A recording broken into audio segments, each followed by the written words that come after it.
Alors, une nouvelle vidéo pour vous présenter ce qu'on appelle les crisodes. Alors, les crisodes, ce sont des figures que l'on va réaliser à partir d'un cercle, de points que l'on va placer sur ce cercle, et ensuite on va relier ces points, soit par des segments, soit éventuellement on peut tracer la droite passant par ces deux points, on peut sortir du cercle.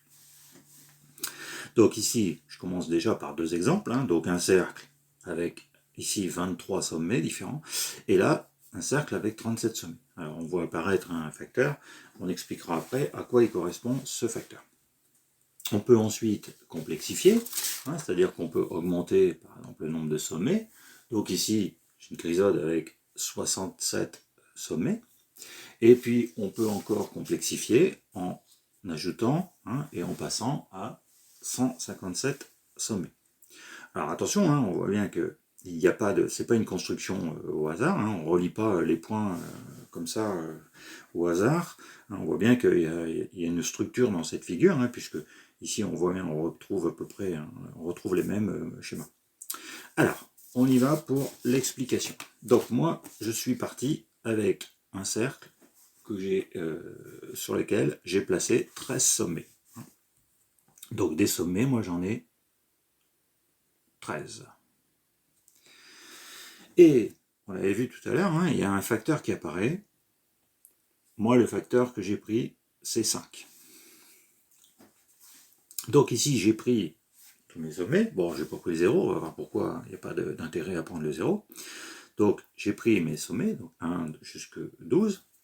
Alors déjà, je vais appliquer le facteur, c'est-à-dire que le numéro de chaque sommet, je vais le multiplier par le facteur que j'ai choisi.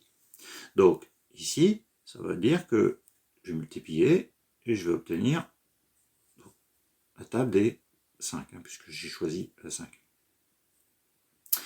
Ainsi de suite, 30, 35, 40, 45, 50, 5 et 60. Voilà. Donc ça, c'est ce que j'ai fait après avoir utilisé le facteur. Donc on est bien d'accord que si je choisis un facteur différent avec le même nombre de sommets, je vais obtenir des nombres différents. Et maintenant, ce que je vais faire, c'est que ces nombres-là, je vais calculer la division euclidienne de chaque nombre par 13. C'est-à-dire que je vais chercher le reste de la division. C'est-à-dire que pour un niveau un petit peu plus élevé, je vais faire une congruence. Je vais chercher la congruence modulo 13. Alors 5, ça ne change pas, 5 c'est 0 fois 13 plus 5, 10, même chose, il y a 0 fois 13, donc 10. Et puis je continue, 15, c'est 1 fois 13 plus 2, donc c'est congru à 2 modulo 13, et je continue, ainsi de suite. Donc là j'ai 7, là j'ai 12, là j'ai 4, parce que j'ai 2 fois 13 plus 4, là j'ai 9, 1, 6, 11, 3 et 8. Donc je rappelle, division euclidienne du nombre de cette ligne-là par le nombre de sommets. Et ici, je prends le reste. Et maintenant que j'ai fait ça, je vais reprendre ma figure et je vais tracer des droites ou des segments. Alors ici, je vais me contenter de segments qui relient le sommet 1 au sommet que j'ai obtenu par le numéro de la dernière colonne. Ici, j'ai mis en colonne. Donc, c'est-à-dire, je vais relier le 1 au 5. Je vais relier ensuite le 2 au 10. Je vais relier le 3 au 2. Donc, si je relie, ça va faire que je vais relier, donc, on a dit le 1 au 5. Voilà. Le 2, je vais relier au 10. Voilà, comme ça. Et ainsi de suite.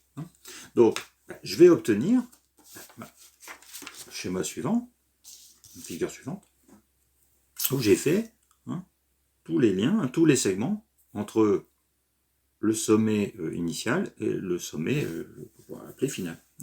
Et voilà comment je construis la crisode, ici de sommet 13 et de facteur 5. Et j'obtiens cette figure.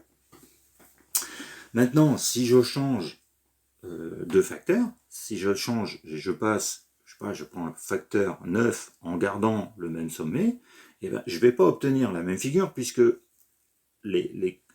après le multiplier le facteur, je ne vais pas obtenir le même nombre, donc je n'aurai pas les mêmes restes. C'est-à-dire que 1 n'ira pas nécessairement avec 5.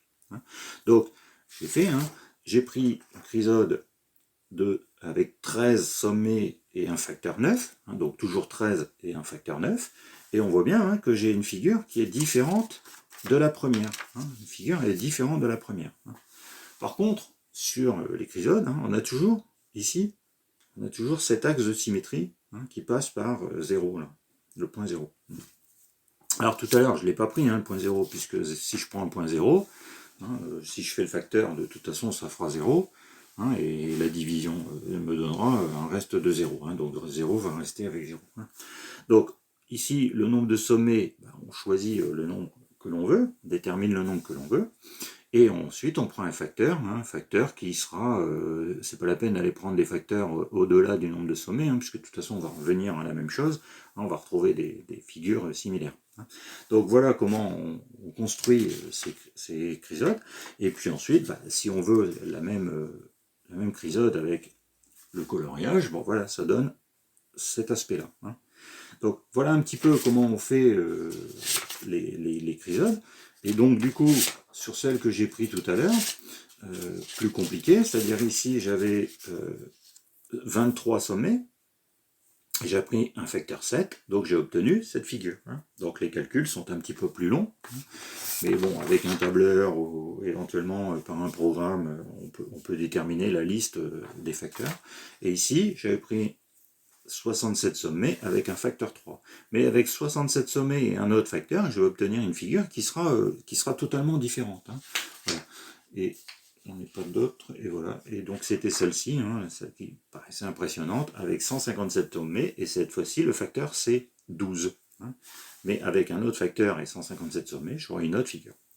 Donc voilà un petit peu à quoi ressemble et comment on fait pour représenter une chrysode, en connaissant le nombre de sommets et en connaissant le facteur. Je rappelle, les sommets sont bien espacés avec un arc de cercle de même longueur, c'est-à-dire l'angle entre le sommet, le centre et le sommet suivant est le même à chaque fois. Donc voilà, maintenant vous pouvez tracer des chrysodes soit à la main, avec le compas, le rapporteur et la règle, ou alors après on peut utiliser des logiciels comme GeoGebra, ou on peut éventuellement construire des scripts pour pouvoir automatiser cette construction.